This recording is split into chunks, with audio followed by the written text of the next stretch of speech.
Okay, let's dive deep into a story that starts like a scene from a film noir, a chilly night in 1955 Newcastle, a hotel lounge, a drunken brawl, and a terrible drive that ends in tragedy. Yeah, it's got all those elements. But this isn't just a crime story, is it? It digs much deeper. Exactly. It's a legal and ethical puzzle, really.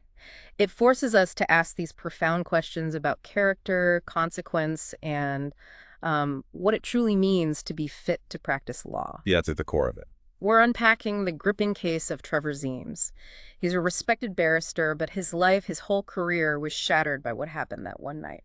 And it led to this huge battle for his professional future, didn't it? All the way to the High Court of Australia. Right up to the top. And this isn't just some dusty old case either. No, definitely not. It's a story that, directly impacts how the legal profession understands that line, the often blurry line between personal conduct and professional standards, even today. So for this deep dive, where are we drawing our information from? What are the sources? Well, we pulled from the key stuff. Yeah. Obviously, the landmark High Court judgment itself, Ziems v. Prothonotary of the Supreme Court of New South Wales.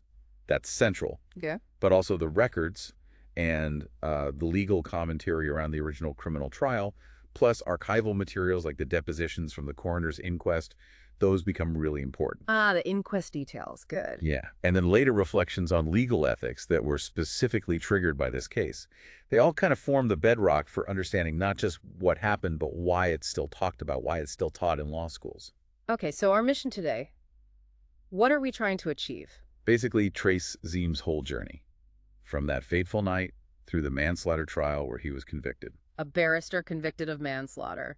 Still shocking. It is. Then the professional fallout, the disbarment. Swift, crushing, and finally that desperate appeal to the High Court. And we'll really explore that legal battle over the meaning of fit and proper person. Absolutely. That concept is key. And along the way, extract the cautionary tales. Because honestly, this saga holds some really potent lessons, particularly if you're thinking about or already pursuing a career at the bar.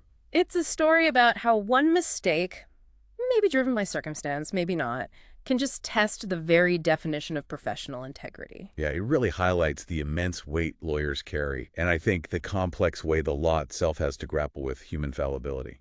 People make mistakes, even lawyers. So let's set the scene properly. Newcastle, May 17th, 1955. Right. Trevor Ziems. He's in Newcastle for what seems like routine court business, an appearance before the mining court. Just another day at the office, so to speak, but out of town. Pretty much. And he's a man of some standing. He's 50 years old, been called to the bar back in 1936. So, 2 decades of solid legal practice behind him. Established. Very. Served in the war, too. Built good reputation as a respected advocate. You definitely wouldn't pick him as someone heading for the kind of trouble that found him that night. So after his court appearance, he needs a place to stay. Yeah, looking for lodging for the night. He checks into a hotel that's actually run by an acquaintance. Seems straightforward enough. But this is where the evening takes that sharp, unexpected turn. Completely. He's in the hotel lounge, just, winding down maybe, and there's trouble. A young seaman, described in the accounts as drunk, causing a real scene, apparently throwing bottles, verbally abusing a couple of women. Okay, creating a dangerous situation. And Ziems gets involved. He does. He intervenes. Why? Was it just civic duty or? It's often framed that way, yeah. Maybe a kind of barrister's instinct kicking in. Seeing disorder and feeling compelled to try and restore some order. A sense of responsibility, maybe? Perhaps. But whatever the reason, this particular intervention just explodes.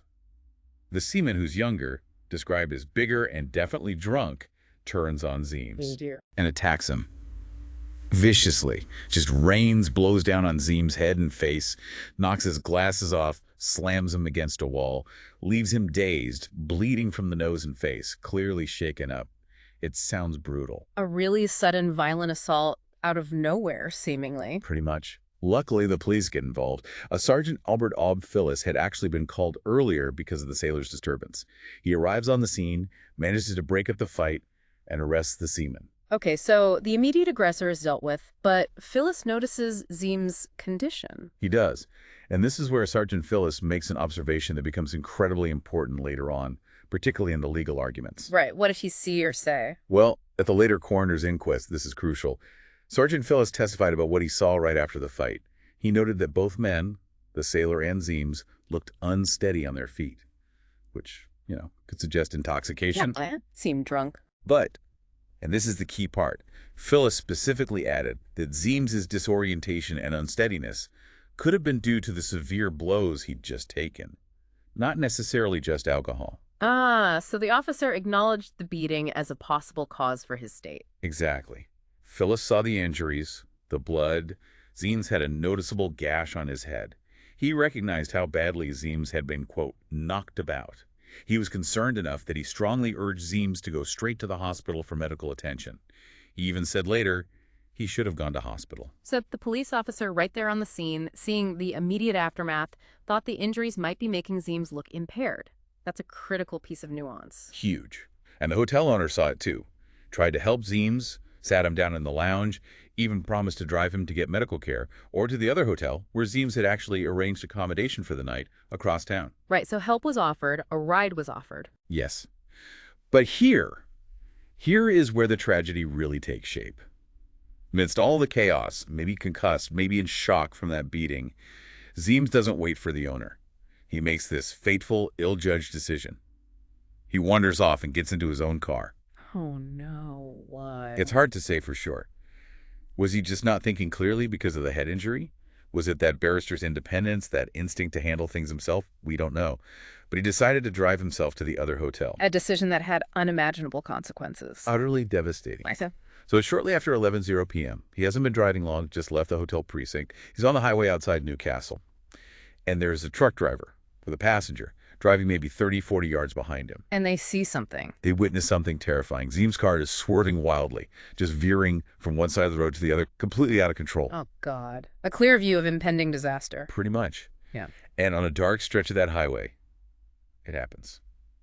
Ziems' car drifts completely onto the wrong side of the road, straight into the path of an oncoming motorcycle. Head-on collision. Head on. The motorcyclist, just a local man, is thrown violently from his bike, suffers horrific injuries. And the witnesses. The truck driver. They rush over immediately. The scene is grim. The motorcyclist is unconscious. Ziems gets out of his car, and the witnesses say he seems unsteady. They smell alcohol on him. And the police arrive at the crash scene now. Yes, officers are called, they arrive, and they take Ziems into custody.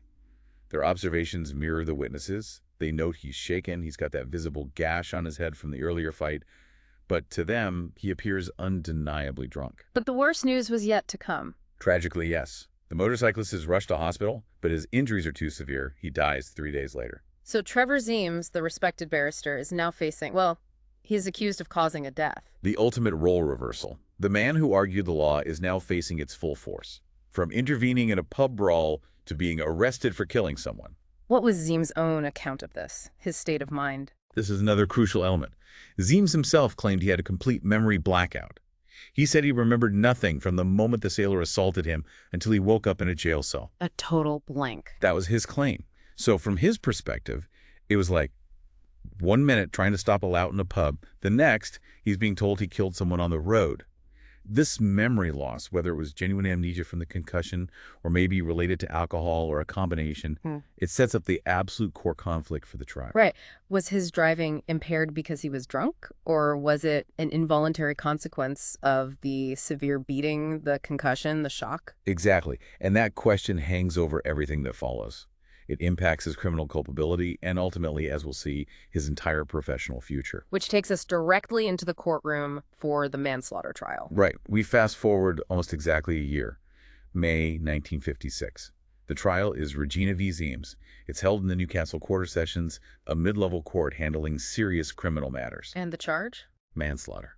The Crown's case was that Ziems caused the motorcyclist's death through criminal negligence, specifically by driving while under the influence of alcohol. You can just imagine the atmosphere in that courtroom. A barrister, one of their own colleagues, sitting in the dock. The tension must have been incredible. Palpable, I'd imagine. Ziems had spent his entire career on the other side of the bar table, arguing cases, addressing judges and juries. Now he was the one accused, the one being judged. Who are the barristers handling this high-stakes trial? The legal teams. For Ziems, the defense, he had Smyth QC, a seasoned, well-regarded senior counsel, known for his trial skills. Okay, experienced defense. Yes, and prosecuting for the Crown was William Knight, known as Bill Knight. The commentary describes him as a rather hard-edged, determined Crown prosecutor. So what was the heart of the Crown's case against Ziems? Pretty straightforward, relying heavily on the eyewitnesses and the police. The truck driver and his passenger gave powerful testimony about seeing Ziems's car swerving all over the road just moments before the crash, painted a really clear picture of dangerous, uncontrolled driving. Hard evidence to refute. Very. And then the police officer who attended the crash scene testified that Ziems appeared heavily intoxicated when they took him into custody. Smell of alcohol, unsteady on his feet, the whole picture. Seems like a strong case for driving under the influence leading to the death. But the defense, Webb QC, had a very different story to tell. They did. Webb mounted what the reports call an extraordinary explanation. His core argument wasn't that Ziems wasn't impaired, but why he was impaired. He argued it wasn't primarily the alcohol. It was the direct result of the concussion and severe shock from that brutal beating he'd received just shortly before getting in the car. Did they try to say he hadn't drunk anything at all? No, they couldn't really. Yeah. The defense conceded that Ziems had consumed a modest amount of alcohol earlier that evening, probably at dinner, but they insisted that wasn't the operative cause of his state at the time of the accident. So the argument was the assault caused a brain injury, disorientation, something that mimicked drunkenness and impaired his driving. Precisely. That was the defense theory. And to back this up, they called medical experts. To explain the concussion effects. Exactly. The experts testified about how the symptoms of a concussion, things like unsteady gait, confusion, slurred speech, memory loss, can look very, very similar to the signs of severe intoxication. This was absolutely crucial to provide a plausible, medical alternative explanation for why Ziems appeared the way he did and drove the way he did. And Ziems himself testified. He did. Accounts say he spoke with a trembling voice. He stuck to his story about the memory blackout after the assault. He swore he hadn't had any more alcohol after that fight in the hotel. He basically said, look, if I seemed drunk, it wasn't because I was drunk in the usual sense. It was because I'd been beaten into a stupor. Now, this is where Sergeant Phyllis, the policeman from the hotel fight, becomes really interesting again, right? There's a whole procedural saga here. There is. And it's a fascinating, maybe slightly troubling insight into trial tactics and how they can affect what a jury hears. Remember, at the coroner's inquest, Sergeant Phyllis had given that quite nuanced testimony. Yeah, acknowledging the beating could have caused the unsteadiness, advising hospital. Right. He specifically mentioned the severe blows as a potential cause for Ziems looking impaired. So, logically, you'd think the Crown prosecutor, Bill Knight, would call Sergeant Phyllis as a prosecution witness. He was a key police observer right after the assault. Seems obvious, but he didn't. No. Knight chose not to call Sergeant Phyllis, which is, well, puzzling on the surface. Why would he do that? Any idea? We can only speculate, of course. But the legal commentary looking back suggests Knight might have feared that Phyllis's concession that the beating could explain Ziems's condition would be too helpful to the defense case. It could undermine the straightforward narrative the Crown wanted. Drunk driver causes death. So, strategically omit a witness whose evidence might complicate things. It looks like that might have been the thinking. A tactical decision, perhaps. And this put the defense barrister, Webb QC, in a really tough spot. How so? Well, Webb felt he had to get Phyllis's perspective before the jury, especially the part about the beating potentially causing the impairment, to support the concussion defense. But since the Crown didn't call him, Webb had to take the unusual step of calling Sergeant Phyllis as a witness for the defense. Okay, why was that unusual or risky? Because of the rules of evidence back then. Generally, if you called someone as your witness, you were much more restricted in how you could question them. You couldn't really cross-examine them aggressively. You couldn't easily challenge their testimony if it differed from what they said before, like pointing forcefully to their inquest deposition. So Webb couldn't properly use Phyllis's earlier, more helpful statement about the concussion possibility. Exactly. When Phyllis actually testified at the trial, called by the defense, his evidence apparently came across as less favorable to Ziems than his inquest statement had been. He seems to have stuck more closely to the line that Ziems just appeared heavily intoxicated. And Webb QC, because he'd called him, was limited in his ability to really press him on why he previously thought the beating was relevant, or to strongly emphasize the fact Phyllis had seen the severe injuries and urged hospital treatment. Wow. So that crucial nuance that the signs of impairment might have been caused by the head injury kind of got lost or muffled because of these procedural rules and the prosecution's initial decision. It seems that way. The jury likely never got the full picture of Sergeant Phyllis's initial assessment and his doubts about attributing everything purely to alcohol. It's definitely a cautionary tale about prosecutorial discretion, witness selection, and how the technical rules of evidence can sometimes prevent the whole truth from emerging clearly in a trial. Okay, so the jury hears the Crown's case. Eyewitnesses saw terrifyingly erratic driving. Police thought he was drunk at the scene. And they hear the defense. He was brutally beaten, likely concussed, and that caused the impairment and the tragic crash. Two starkly different stories. Completely different narratives explaining the same terrible event. And they had to decide. What was the verdict? The jury came back and sided with the prosecution. Guilty. Guilty of manslaughter. It seems the eyewitness accounts of the driving itself, that wild swerving, combined with the police testimony about his state at the crash scene, it was just too powerful. The medical evidence about concussion might have planted a seed of doubt, but clearly not enough to overcome the direct evidence of impairment and negligence behind the wheel. So in May 1956, Trevor Ziems is convicted. And the sentence... The judge imposed a sentence of 2 years imprisonment with hard labor. A significant sentence, reflecting the gravity of causing a death. What a moment.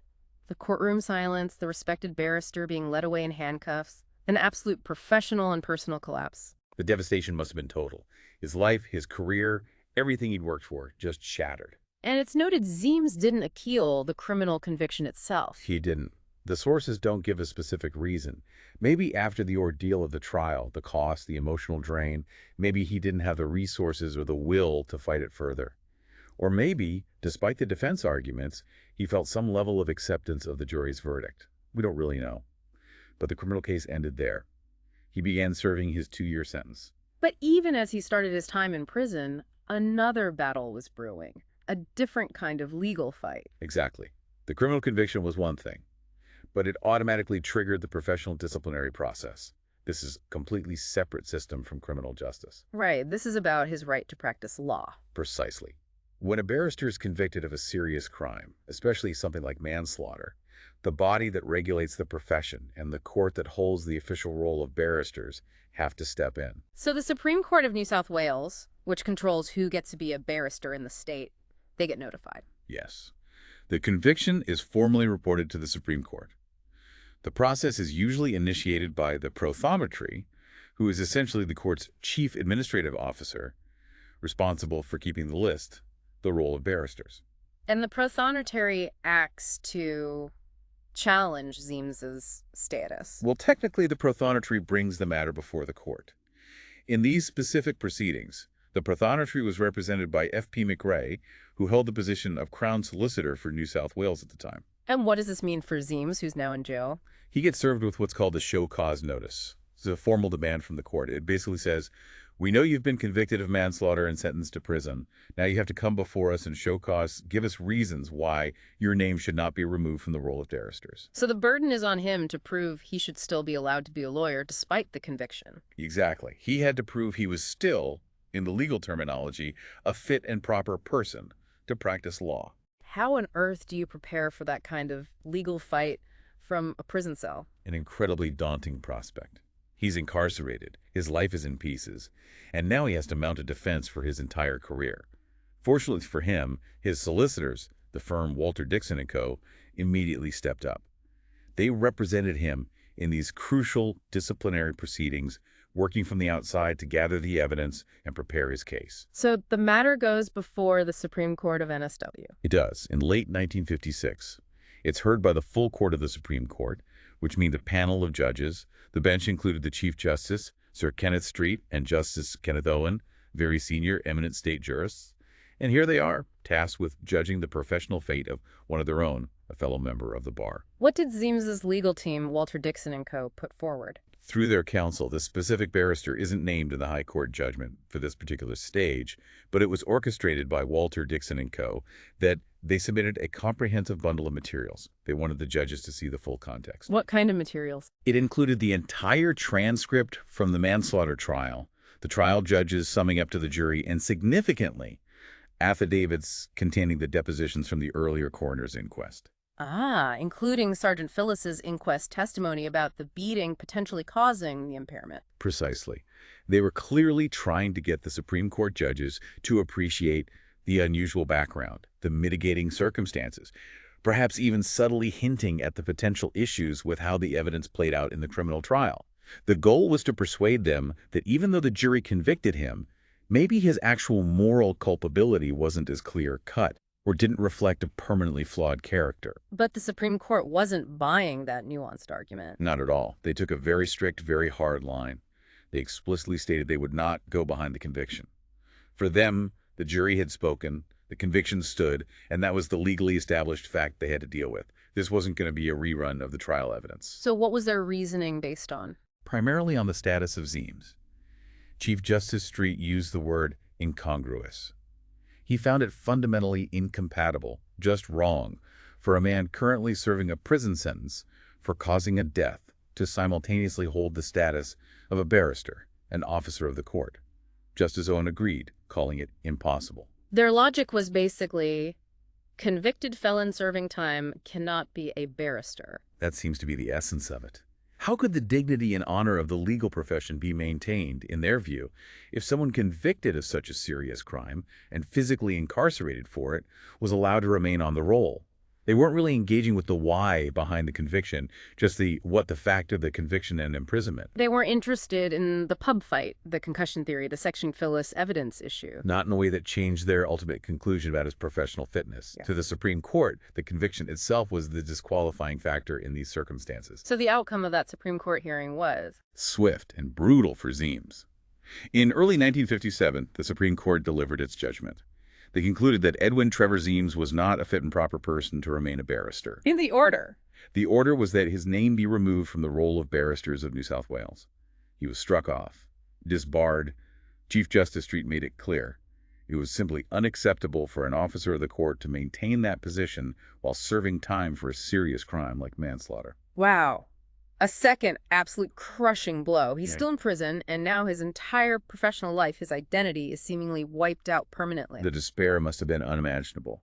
He's serving his time, paying his debt to society as the criminal court decided, and now the profession itself has exiled him, seemingly forever. But his lawyers, Walter Dixon and co., they weren't ready to give up. No, they believed the Supreme Court had been too quick, too absolute.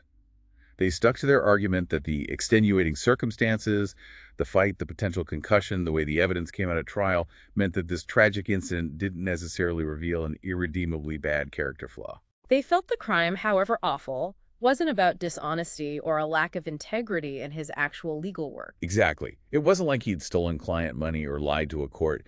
It was a terrible lapse in personal conduct, yes, but under very unusual pressure. They felt a higher authority needed to look deeper, to consider the whole man and the whole story, not just the conviction label. So they decided to take it higher. They did.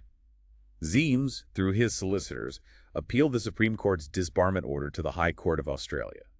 This wasn't an appeal against the manslaughter conviction that ship had sailed. This was purely an appeal against the professional disciplinary decision. And the High Court had to hear it. Yes, unusually for some disciplinary matters, this type of appeal from a state Supreme Court disbarment order could be brought as of right. The High Court was obligated to hear the case. The stage was now set for a really fundamental legal showdown in Canberra, focusing squarely on that critical question. What does it really mean to be a fit and proper person? Which brings us right to the High Court appeal. This is where the core legal and ethical arguments really come alive. It really is the climax of the legal story. The case, Ziems v. Prothonotary, was argued over 2 days, starting April 1st, 1957, in the High Court building in Canberra. And remember, Ziems himself is still in prison. He served nearly a year of his 2-year sentence by this point. Who are the legal eagles arguing this potentially career-saving appeal? For Ziems, the appellant, the legal team was formidable. Leading the charge was J.W. Smyth QC, described as a highly respected and persuasive senior barrister. He was assisted by W.B. Perignon, noted as a capable junior counsel who likely did a lot of the detailed digging through the records. And backing them up, of course, were the solicitors who'd been with Ziems throughout, Walter Dixon and co. And arguing against Ziems to keep him disbarred. That was S.P. McRae, the NSW Crown Solicitor, representing the Prothonotary and defending the Supreme Court's decision. Interestingly, the records also showed that solicitors from the firm Austin and McLean were there, observing the proceedings on behalf of the Council of the NSW Bar Association. Ah, so the official body representing barristers was watching very closely. Keenly interested, you'd imagine. The outcome would set a major precedent for their members and the standards of the profession. And the High Court bench hearing the case, 5 justices. Yes, a bench of 5. Chief Justice Sir Owen Dixon, a towering figure in Australian law, known for his intellectual rigor and his very high standards for the integrity of the bar. Then Justice William McTiernan, who often aligned with Dixon's views. Justice Wilfred Fulgar, known for his sharp legal mind, but also often displaying a more empathetic, contextual approach. He wasn't one for rigid rules if the facts suggested nuance. Justice Frank Kiddo, a deeply thoughtful and principled judge whose reasoning on character and professional standards would become incredibly influential in this case. And Justice Alan Taylor, perhaps newer to the bench than some others, but bringing a pragmatic focus on fairness. Quite a mix of judicial philosophies on that bench. So how did Ziems' counsel Smyth QC make his case to them? Smith's argument was really a powerful plea for the High Court to take a broader, more holistic, and perhaps more compassionate view than the Supreme Court had. He urged them, forcefully, to look beyond the simple bare fact of the criminal conviction. He didn't dispute the conviction itself. No, he couldn't. He acknowledged Ziems was found guilty, he was serving his sentence, but he argued passionately that this fact alone shouldn't automatically mean Ziems was permanently unfit to ever practice law again. He brought back the circumstances of the night, the fight, the beating. Absolutely. He recounted the whole sequence. Ziems stepping in, getting viciously assaulted, and crucially, he directly addressed the criminal trial, arguing it was not altogether satisfactory. He pointed specifically to the issue with Sergeant Phyllis's evidence, how the prosecution didn't call him, the limitations when the defense did, suggesting that crucial evidence about the beating's impact might not have been properly weighed by the jury. He wasn't asking the High Court to retry the criminal case, but to consider those trial factors when assessing Ziems' character for professional fitness. Precisely. It was about context. And he contrasted this single, terrible incident with Ziems' entire life before that night, his 2 decades of honorable practice, his clean record, his war service. He painted a picture not of a fundamentally bad person, not a criminal type or a chronic drunk, but of a respected professional caught in this extraordinary, tragic chain of events. Terrible luck, perhaps, combined with a potentially impaired decision. So the core argument was, the fit and proper person test isn't a simple checkbox against a conviction list. It demands looking at the whole person. Exactly. Smith argued that assessing fitness requires a holistic view of a person's character and conduct over time. It can't just be a knee-jerk reaction to one incident, however serious. He even invoked classic legal authority, quoting the famous words of Chief Justice Cockburn about disbarment being disastrous like a professional death sentence, and therefore something not to be imposed lightly or without deep consideration. That word disastrous really hammers home the stakes. It does. Smith used it to build his argument that given these incredibly high stakes, the High Court had a duty to examine the whole position with meticulous care. That phrase, meticulous care, looking at the full context with intense scrutiny, became a key theme in the majority's eventual decision. How did the Crown Solicitor, Mr. McRae, respond to that? He was arguing to uphold the disbarment. McRae took the opposing hard line, essentially defending the Supreme Court's strict approach. He emphasized the special position of trust barristers hold. They must be above reproach, he argued. The Caesar's wife argument? Something like that. He contended that being convicted of killing someone through reckless driving, regardless of the backstory, inherently damages the profession's honor and, crucially, public confidence in the justice system. He echoed the Supreme Court. Allowing Ziems to remain a barrister, even suspended while in prison, would be unacceptable, incongruous, and would undermine that vital public trust. He also made the jurisdictional point that the High Court should generally be hesitant to interfere with the state Supreme Court's management of its own role of lawyers. So it really boiled down to, should the court focus on the underlying character revealed by the conduct in its full context? Or should it focus on the objective fact of the conviction and imprisonment and its likely impact on public perception? That was the fundamental clash, a deep debate about the very nature of professional standards. The arguments went back and forth for 2 days. The justices were actively involved, asking probing questions, testing the arguments. What kinds of questions? Things like, is manslaughter resulting from negligence fundamentally different in terms of character implications from a crime involving dishonesty like fraud or perjury? How far can or should a disciplinary body go behind a jury's verdict to consider mitigating circumstances or potential trial issues? What are the absolute minimum standards of conduct the public and the courts are entitled to expect from a barrister? These questions were striking right at the core of legal ethics and the meaning of being an officer of the court. And this whole debate really forces us to unpack that central legal concept. what does it actually mean to be a fit and proper person to practice law? It sounds simple, but clearly it's not. It's the absolute crux of the case, and it's the gateway standard for the entire legal profession. And no, it's far from simple. It goes way beyond just, passing your law exams or knowing procedural rules. It's fundamentally about character. Character in what way? What qualities are essential? At its heart, it's about honesty, integrity, trustworthiness, reliability. You see, a lawyer holds this unique position of trust.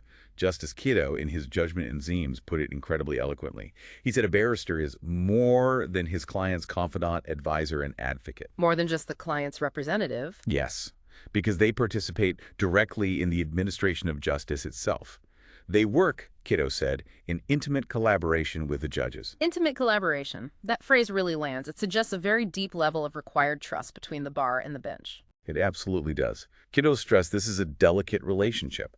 It has to be built on mutual trust and respect. And he went on to say, quite powerfully, that if a lawyer's character or conduct is such that judges or fellow lawyers would find it revolting to have to work alongside them, then that person simply isn't fit to remain part of the profession.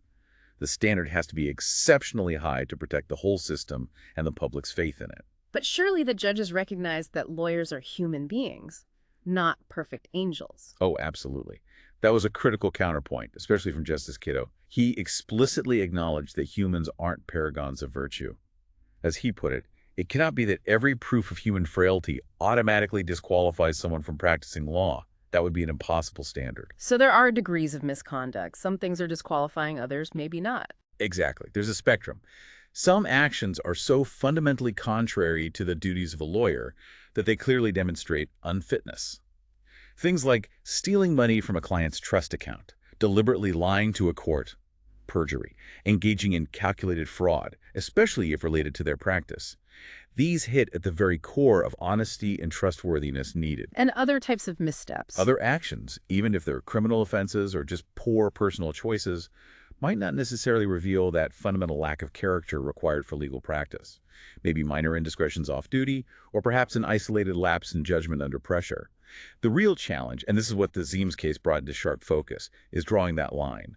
Where does conduct cross from being merely a personal failing, maybe requiring punishment but not expulsion, to being something that demonstrates professional unfitness?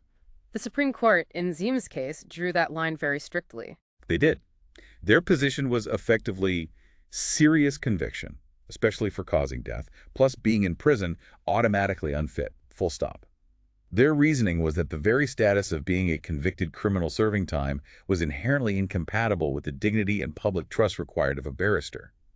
How could anyone have confidence in such a person as an officer of the court? But the high court majority, they pushed back against that automatic link. They wanted that more nuanced, contextual view. Yes.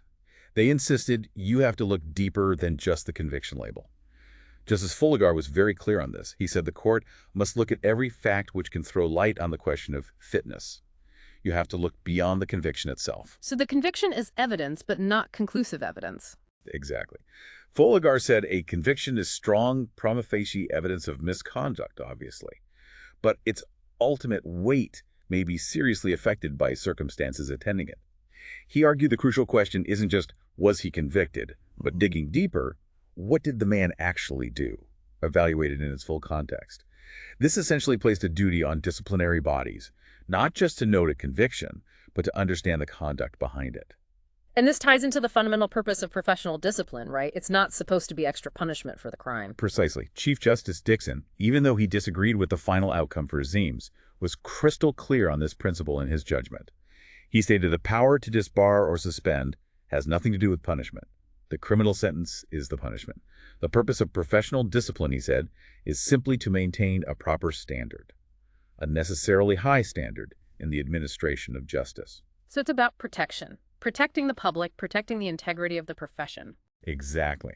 The core question for the disciplinary body is, does this person's conduct, viewed holistically, indicate they pose an ongoing risk to clients, the public, or the reputation and proper functioning of the justice system if they are allowed to continue practicing?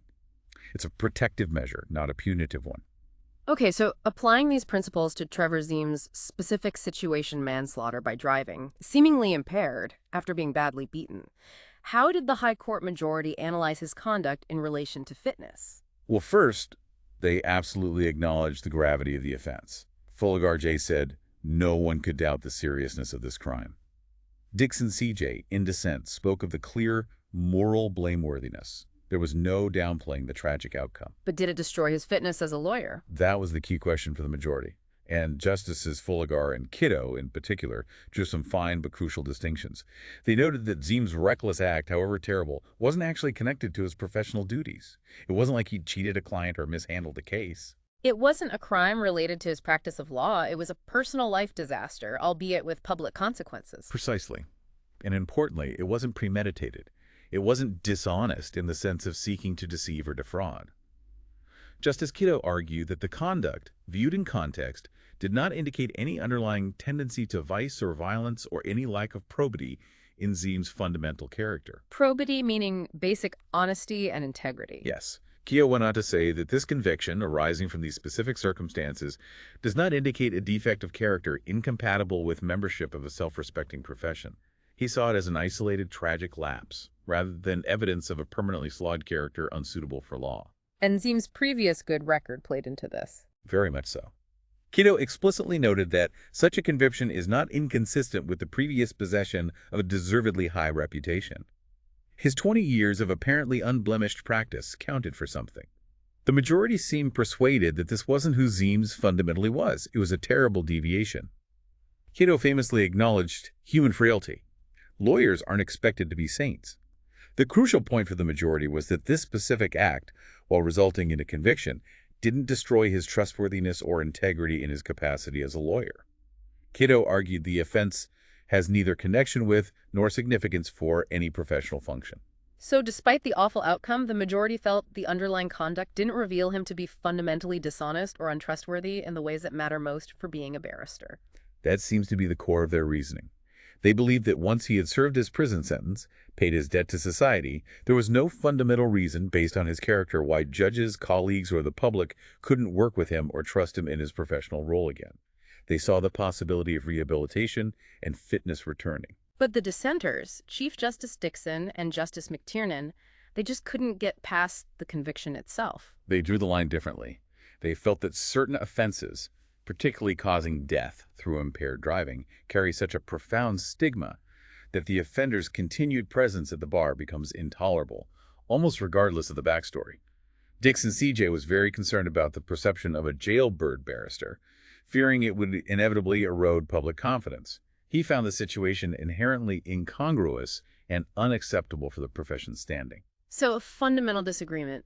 Focus on the underlying character revealed by the conduct in context, majority view, versus focus on the objective status of the conviction and its public impact, dissenting view. That's precisely the split, and the majority's contextual approach won the day, setting a hugely important precedent for how professional fitness would be assessed in Australia from then on. Okay, let's get to the climax. The High Court delivers its decision. July 2nd, 1957, the day the judgment comes down. And, as we know, it was a split decision, 3-2, which is partly why it's become such a famous landmark case in Australian legal history. And the majority, the 3 justices, they found in favor of Ziems. Yes. By that narrow 3-2 majority, the High Court allowed Trevor Ziems' appeal. They formally overturned the disbarment order made by the NSW Supreme Court. So was he immediately reinstated as a barrister? Not quite. The order they made was very specific, very carefully worded. It didn't just wipe the slate clean instantly. The official High Court order read, "Appeal allowed. Order of the Supreme Court set aside.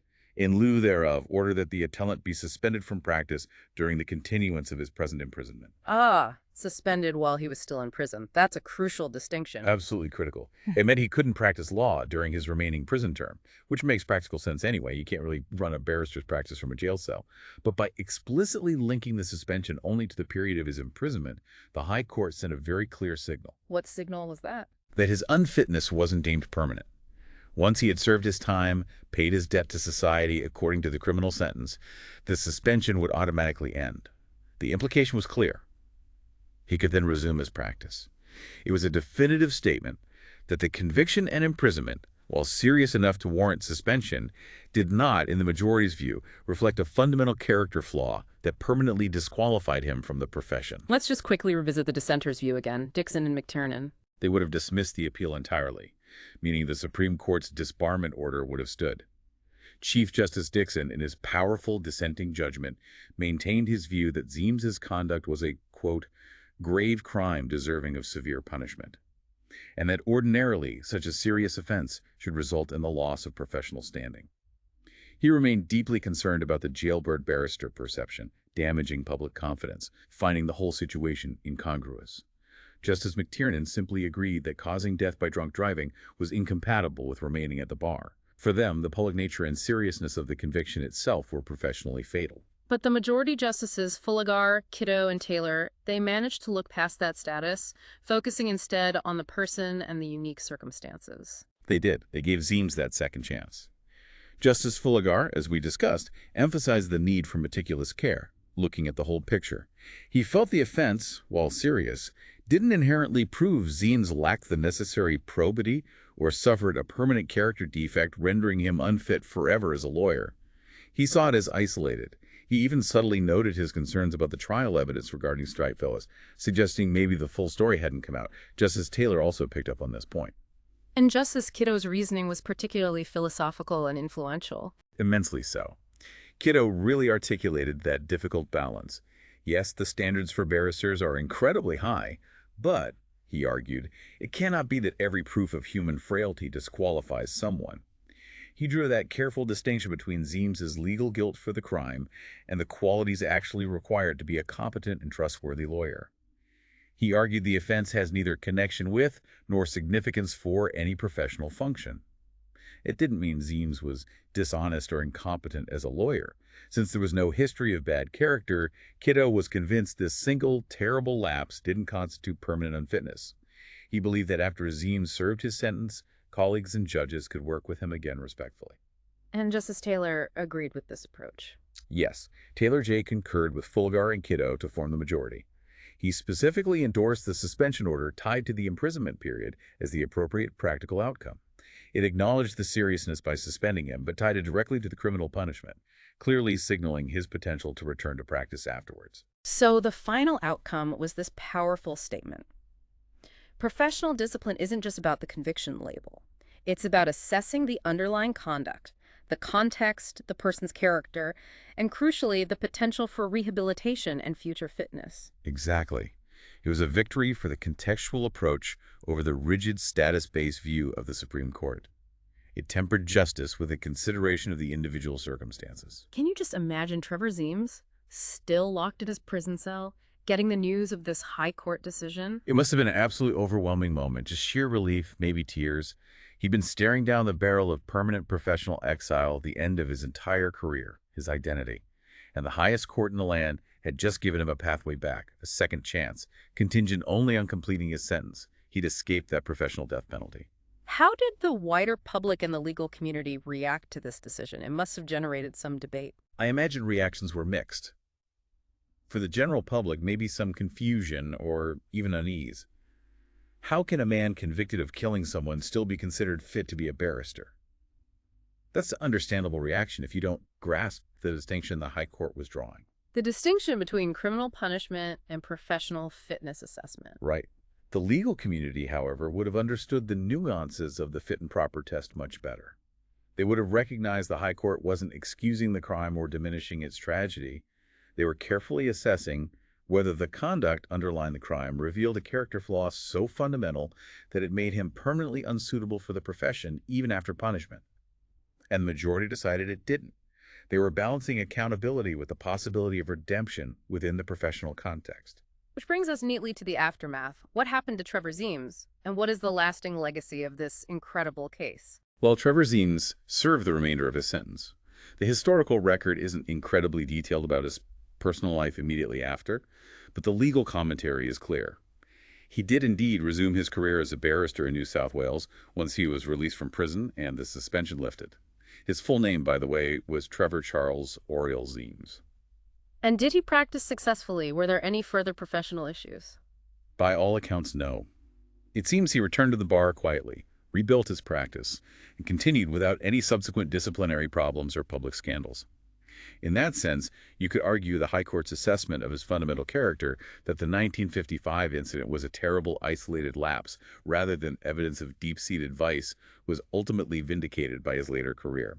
He passed away sometime in the 1970s, having finished his career as he began it as a member of the NSW bar. But the case itself, Ziems v. Prothonotary, it didn't fade away. It became quite famous. Oh, absolutely. It's a cornerstone case. You'll find it in basically every legal ethics and professional responsibility course taught in Australian law schools.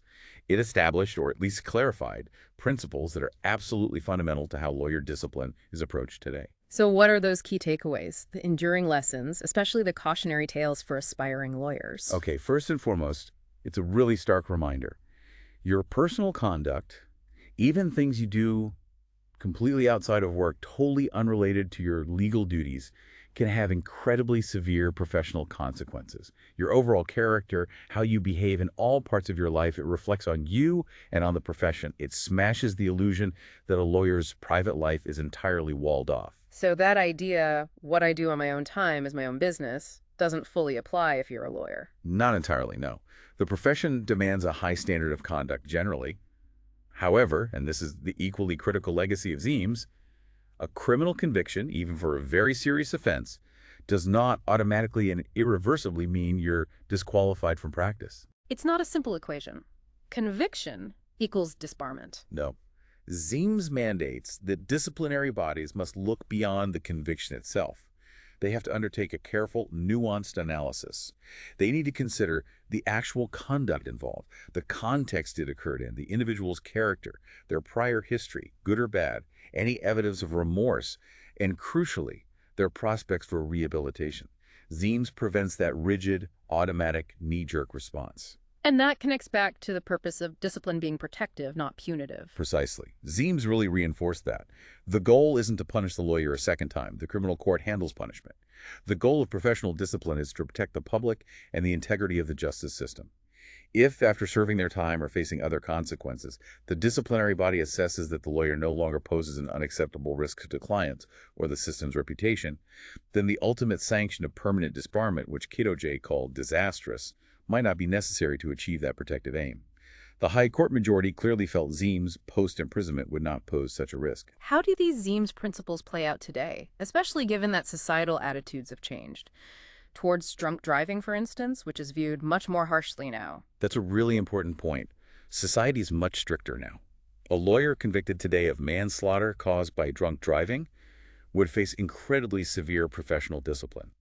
Disbarment would be a very real possibility, perhaps even likely in many circumstances. So Ziems wouldn't necessarily get the same outcome today. The outcome might differ due to changed standards and expectations, but the process for getting to that outcome would still follow the principles laid down in Ziems. Under the current legal profession uniform law, which applies in NSW and Victoria, such a conviction is automatically classified as a serious offense. This triggers an automatic show cause event. Meaning the lawyer has to justify why they should stay on the roll. Exactly. The lawyer is legally required to immediately notify the regulators, that's the Office of the Legal Services Commissioner, OLSC, and the Bar Association or Law Society. And the onus shifts squarely onto the lawyer to prove they are still a fit and proper person, despite this serious conviction. So the process is still about assessing fitness case by case, not just applying an automatic penalty based on the conviction type. Precisely. The lawyer gets their chance to present their case. They can bring forward mitigating factors, their prior record, the specific circumstances, perhaps like Ziems, evidence of duress or extreme provocation or injury, if relevant, genuine evidence of remorse, and crucially, steps they've taken towards rehabilitation. Things like therapy, counseling, maybe attending sobriety programs if alcohol was involved. And the disciplinary body weighs all that up. Yes.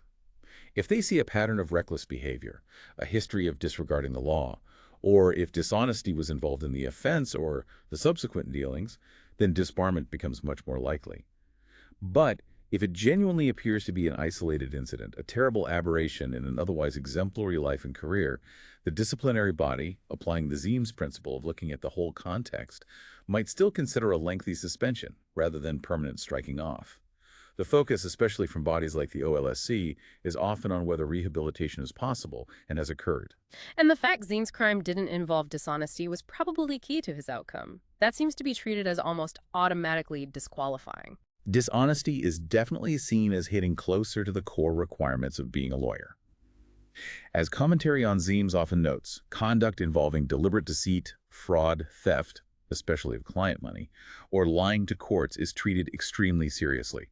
There are numerous cases where lawyers have been struck off for tax evasion or other frauds, even if not directly related to client work, because it demonstrates a fundamental lack of the probity expected. The Ziems majority clearly felt his conduct, while criminally reckless and resulting in tragedy, didn't demonstrate the kind of fundamental dishonesty about his character as a lawyer. And the definition of fit and proper keeps evolving, doesn't it? It's broader now than just avoiding crime and dishonesty. Significantly broader, yes. The concept today explicitly encompasses professional conduct, like avoiding harassment, bullying, discrimination. Serious misconduct in these areas, even if not criminal, can absolutely lead to findings of unfitness because it demonstrates a lack of the required integrity, respect, and sound character. How lawyers treat colleagues, staff, opponents, and the public generally is increasingly seen as relevant to their good fame and character. So the Ziems principle that not every personal failing disqualifies is still relevant, but it's balanced against this wider understanding of conduct that is incompatible with being a lawyer. Exactly. The line between purely private life and conduct relevant to professional standing, the line Ziems' case explored so dramatically, continues to be debated and refined as societal expectations of professionals evolve. So bodies like the NSW Bar Association, the Law Society, the OLSC, they're constantly navigating this, balancing public protection with fairness to the individual lawyer, informed by Ziems. It's a constant balancing act. Their rules and guidance implicitly incorporate these lessons. Barristers and solicitors have duties to uphold the law, act honestly, courteously, and avoid conduct likely to discredit the profession. They must report serious charges or convictions.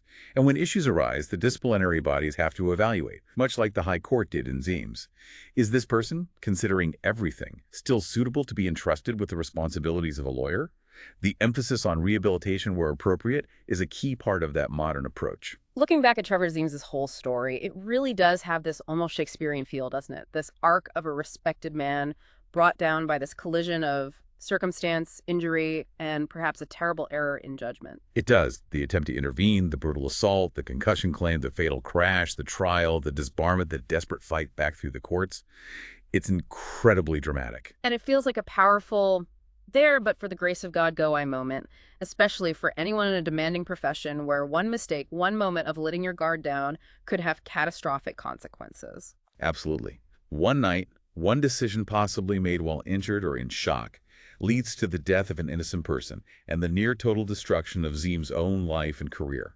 And the legal system's response, the differing views from the Supreme Court judges versus the High Court majority, shows the law itself wrestling with these huge human questions. How do we balance accountability and consequence with understanding character and the possibility of redemption? For any aspiring barrister listening, the cautionary tale is just so stark. It's incredibly sobering. It hammers home. Your conduct outside the courtroom, your personal choices, they matter profoundly. Your reputation, your fitness to practice, built over years of hard work, can be jeopardized in an instant by a grave lapse in judgment or self-control in your personal life. The ideal of the bar isn't just about being brilliant in court. It's about striving to be a person of integrity, responsibility, and sound judgment in every regard. Law-abiding, principled, responsible in life generally. And yet, the story also reveals the legal profession, at its very highest level anyway, capable of making nuanced judgments, showing understanding, maybe even a form of mercy. It does suggest that. The High Court majority chose a path that acknowledged human fallibility. They implicitly recognize that a person could commit a terrible act driven by complex factors without necessarily possessing a fundamentally corrupt character that should forever disqualify them from contributing positively to the justice system. It underscores the need for the legal system, even when judging its own members, to apply those same principles of fairness, proportionality, and careful assessment that it strives to apply universally. Maybe for the public listening, the Ziems saga offers some reassurance that the system regulating lawyers while demanding very high standards isn't always just a rigid, unforgiving machine. Perhaps. It shows that justice, when done carefully, isn't always a blunt instrument. It can delve into context, It can distinguish between a deep-seated character flaw and a tragic, isolated error, however grave the consequences of that error. The High Court didn't excuse Ziems' actions, far from it, but they calibrated the professional consequence based on their assessment of his underlying fitness and potential, rather than just the conviction status. It has all the drama of true crime, but unlike so many of those stories, this one doesn't end with just permanent ruin or an unsolved mystery. It actually ends with a measure of redemption. That's a key difference, isn't it? Ziems walked out of prison suspended, but importantly, not disbarred. He was given the opportunity, however difficult it must have been, to rebuild his career.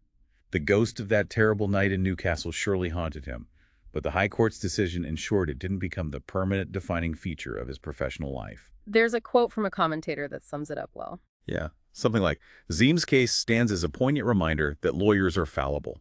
Humans, expected to be role models, yes, but not immune to error. The justice system, in judging its own, must balance firmness with forgiveness. I think that captures the tension well. And the impact on legal ethics, on how discipline is handled in Australia, it's just undeniable. Profound and lasting. It cemented that vital principle. Yes, personal conduct is absolutely the profession's business, but the consequences must be judged with meticulous care, looking at the full picture, the conduct, the context, the character, not just an automatic condemnation based on a conviction label.